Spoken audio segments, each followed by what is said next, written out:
Hey guys, JB here from Alpha Wolf Consulting, coming to you today with the next lesson in the Introduction to Sales and Communications course. And this lesson is all about overcoming objections. All right, so a key thing to understand about overcoming objections is that objections are not really based in reality. So they're not based in truth.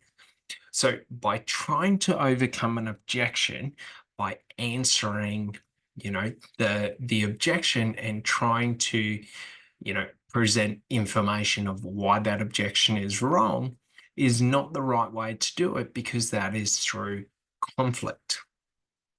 So what we want to do with a potential buyer is we want to avoid conflict.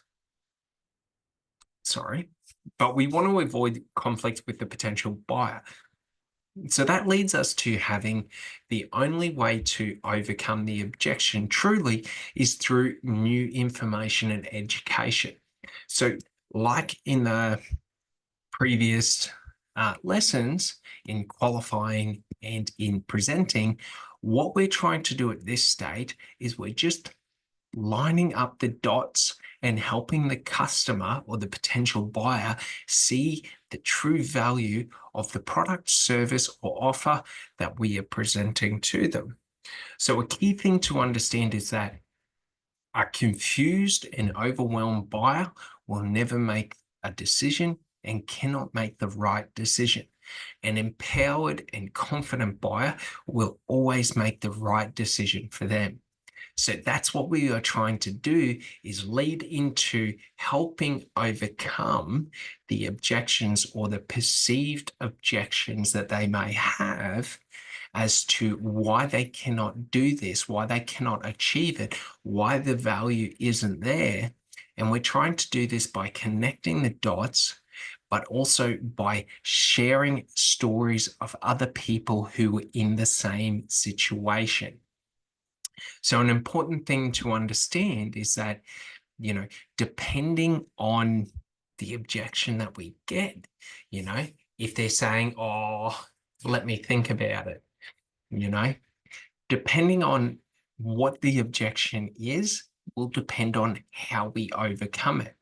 If someone says, let me think about it, we don't answer back with, what's there to think about? Like, that's just confrontation. Like, are you stupid? Why would you need to think? No one else needs to think about it. So I hear what you're saying, but let me tell you something about, about a potential customer, about another customer that I had who was in the same situation as you, where they didn't really understand how this product or service benefited them. Okay. And then what we do is we tell a story. So through telling stories, people are able to self-identify with the potential, the other person or the situation the other person was in to gain new insights. And that's what we're trying to do.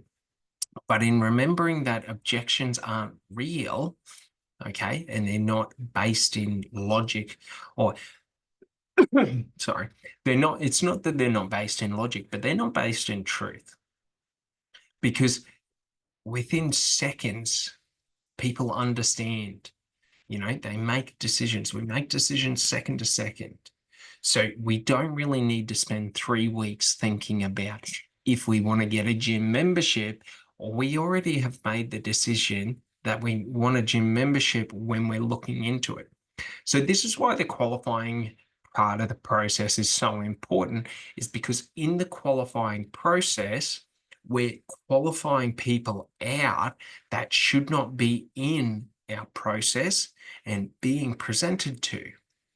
Okay, so the people that we're, presenting to are buyers.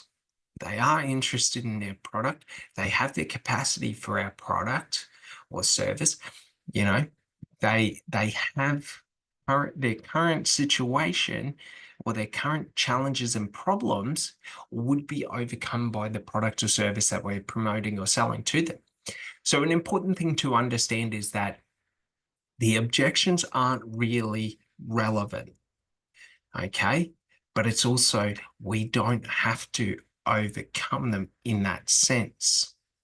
So it's not about pressuring someone into saying yes by just talking and talking and talking until they give in. That's what a low quality salesperson does. So in overcoming objections, it's my personal belief, and it goes against most people's belief, that I don't really care. You don't want the product? See you later. Like, I'm not here to convince you of why this product is important, why this product holds value, why this product is valuable to you. I'm here to educate and inform you and answer questions that you may have so that you have the information to make the right decision. If you do not want the information to make the right decision, I don't want to talk to you. So, most people, when they talk about overcoming objections, it's about the tactics and the tricks to getting people to go from saying no to saying yes. When I find that, when overcoming objections, okay, you don't want the product, see you later. I'll talk to someone else. Like, why would I waste my time trying to overcome your illusion of an objection that is not based in truth? So an important thing to understand is to be able to identify a buyer and a non-buyer. And this isn't to mean that non-buyers can never be buyers. It's just to understand that not everyone is going to be a buyer right now. Some people are going to buy in a month. Some people are going to buy in a year. Everyone is a buyer, but not everyone is a buyer right now. So when we're overcoming objections, we're looking for sincere buyers who have concerns that they're not they're not sharing with us. And it's an important aspect of overcoming objections to be able to have a robust conversation with a potential buyer by giving them the information, by helping them to understand how other people who were in the same position overcame these perceived fears, these perceived, notions. Okay. So it's really important that you understand that it's not the end of the world if they're not a buyer. Like, don't stress. We're not here to turn every no into a yes. We're here to find the no's, the yeses and the maybes. And the maybes, we present more information to. We educate them. Okay. So we just understand that the people that are entrenched in a no, let them go. They're not important. Okay. If they want to struggle their entire life and not get the benefits of the product or service or offer that we are promoting, that's okay. It's illogical for me to waste time trying to convince someone who thinks my product is shit that it's an amazing product. Let them think it's shit. They can go and think it's shit to their grave. It's illogical. So that's an important clarification, that when we're talking about overcoming objections, we're not trying to talk about taking someone who hates our product and trying to convince them why it's the best thing since sliced bread. What we're trying to do is we're trying to find people who are looking for a reason, not a reason, but trying to make excuses of why not taking action is okay. So that's an important thing, is that when we're overcoming the objections, okay, we're not looking for people who just say, no, I don't see the value in it. And we're like, but you don't see the value? Here, what about this? What about this? What about this? Like, we just look like a low quality salesperson or a peasant in their eyes, someone who is not of authority. So we just have to understand that distinction, that we are a person of authority and we do not waste our time with people who do not value the information or value the product or service or offers that we promote or present. Okay, that's a key thing. So when we're talking about these objections, well, there's a couple of things that we want to do. One, We don't want to answer the objection directly in terms of, if someone says, let me think about it, we don't say, what's there to think about? What we say is, I hear what you're saying. Most people say that to me as well. And the majority of them, they don't actually want this. Is this not something that you want? You've said in the qualifying that, and we'll take weight loss, we'll stay on that one. You said in the qualifying that you wanted to increase your health, you wanted to lose a bit of weight, and you wanted to get a bit of vibrancy back. Is that still the case, or is that something that is less important to you now, you know, prior to? Because that's what I'm here to do. I'm here to help you get from A to B. But I can't help you get to from A to B if you don't actually want to go there. So what I'm trying to work out is, are you actually trying to get there, and how can we get you there? Because that's my goal, is to take you from A, and I'm going to bridge the gap to B. Okay, that's my goal. That's this product, that's this service, that's this offer's goal, is to take you from A of, being overweight, being unhealthy, having low stamina, and I want to take you to feeling vibrant and enthusiastic every day about your life. Is that something you still want? And then we wait for their response, and they might say, yeah, that actually is what I want. Okay, so why do you not see the value in taking the action of, this workout plan that is designed to, boost up through cardio, your thermodynamics, and get fat burning going through using weight training and using resistance training to really amplify and put a bit of intensity into there.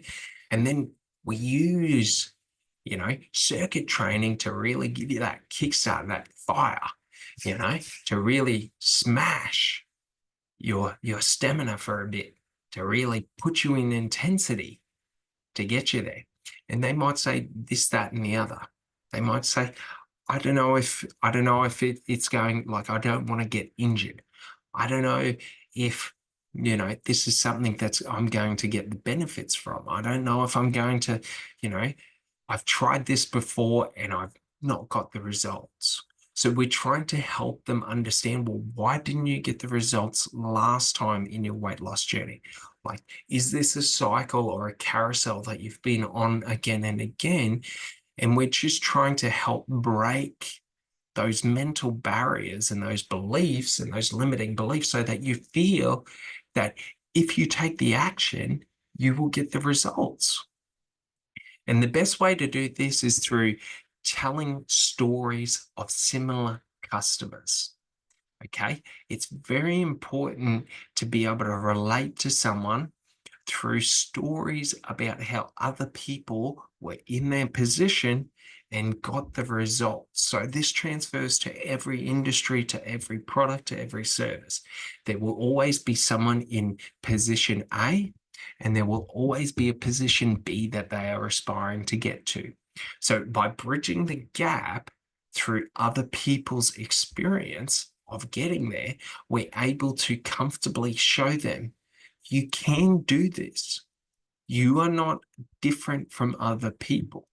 If other people can work out and go through a workout regime, challenge, whatever you want to call it, program, and they were able to lose 10 kilos, they were able to increase their energy, increase their stamina, like, why don't you think you would be able to do that? And it's important that we care. So that's an important thing about overcoming objections, is we're not arguing with someone. We're trying to ask questions, and we're trying to not put negative pressure on them, but we're trying to put pressure on them to be honest. Because if someone in your position has already done it through this program, why do you not feel that you would be able to do it? What is this constraint that is holding you back? Are you afraid that you'll be able to achieve it and that your life might change? Because that's a big thing, that a lot of people have fear around success, around succeeding. A lot of people have fear that when they start succeeding, that they'll sabotage it and they'll go even worse. So it's an important thing to understand. But what we want to be able to do when we're overcoming objections is, it's not they have an objection, we answer it. They have an objection, we answer it. They have an objection, we answer it. It's a conversation where we're building up their confidence and we're building up, their ability or their perceived ability that they can do this. We're empowering them to make them feel like this is something that they can achieve and have. Other people have achieved it. They can achieve it too. So that's an important thing. And what we're trying to do is just connect the dots, and we're trying to show them and put a spotlight on these limiting beliefs or these artificial constraints that they create when someone says, but I can't diet. We know that's bullshit. We know that's bullshit. So we don't sit there and go, you are right, you can't diet. Like, you're someone special. You're not like anyone else. Everyone else can diet, but you can't diet. No. So what we're trying to understand and trying to get them to understand is, well, why do you have that belief that you can't diet? Like, why do you feel that you can't have what other people have? And then they might come back and they might say, but I've tried dieting so many times, and it's this cycle where I diet strictly, and then I go a couple of weeks and then I fall off and I go even worse. And that's the belief. That's the constraint, is that they're not saying they can't diet. They're saying that when I diet, okay, and when I have to force myself to restrict foods, I end up crashing and I end up falling further than I was at the start. And that's sort of where understanding the support networks, that, hey, when you're in this program, you're not dieting alone. We're here with you. We can talk you through it. You're not just, paying money and then we're pushing you to the side. We're here to help ensure that you're going to be able to do this. And that's an important thing, is that objections tend to be around comfort, that we have to overcome the objections comfortably. We don't want to put pressure and stress on someone while overcoming the objections.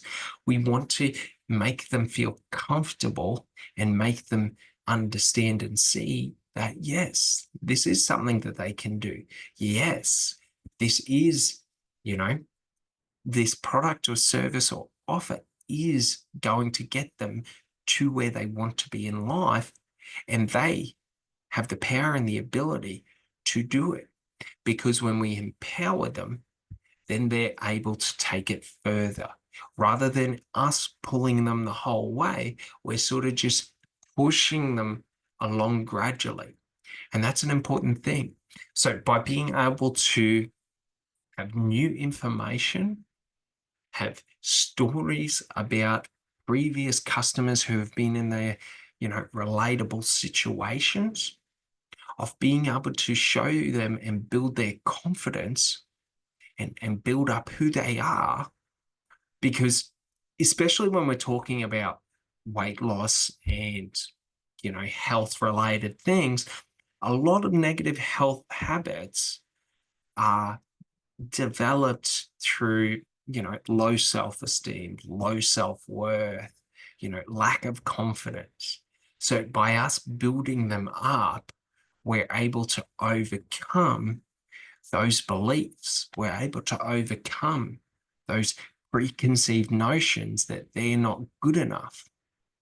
And that's a key thing. A lot in business, if we were selling marketing services, a lot of businesses, well, they would be stupid not to take marketing services if they worked. but in past experiences, maybe they've been with the wrong marketing companies. Maybe they've tried to do it on their own and they've wasted money and they didn't see results. So what we're trying to show them is you can do this, and this is how we get there. And we ask for the order. So it's this process of qualifying them, getting all the information so that we know who they are, so that when we present the offer, the product, or the service, we're able to present it to them in a language that they understand. Okay, and we're able to educate them. And when we're overcoming the objections, we're empowering them to make the best decision. And we're just showing them what the best decision is. And when we're closing, we're just asking them to take action. And they may say, I'm not ready to take action, with an objection. And then we say, and we show them, why not? This is how other people have taken the action. So that's all we're trying to do in sales, is we're trying to get someone to take an action. They've had an idea, they have a desire and a goal, and we're there trying to get them to take action towards that goal. And no matter what the product or service or offer is, it is all the same, because it is the same psychological process that a buyer is going through. So it's very, very important that we're able to do this in a way that is soothing to a customer, that doesn't overwhelm them, that doesn't make them feel less than. We're not trying to make someone feel less than for not taking action previously. We're trying to empower them to know that they're going to feel amazing for taking action. And now, this isn't to say that we use this as a manipulative strategy to get money out of people. We are actually helping them achieve a goal. So that's an important thing, is that when we sell ethically and for the best interest of our potential buyer or our buyers, we're not actually manipulating them into making decisions. We're empowering them into making decisions. If we're selling a product at the expense of the buyer, we're manipulating them into making a decision that is not in their best interest. So that's an important thing to understand, is that when we as salespeople are ethical, we are able to have more robust conversations, because the results are always beneficial for the buyer. And that's an important differentiation. All right. Well, I hope you enjoyed this one, and I'll see you on the next one. Thanks so much. Bye.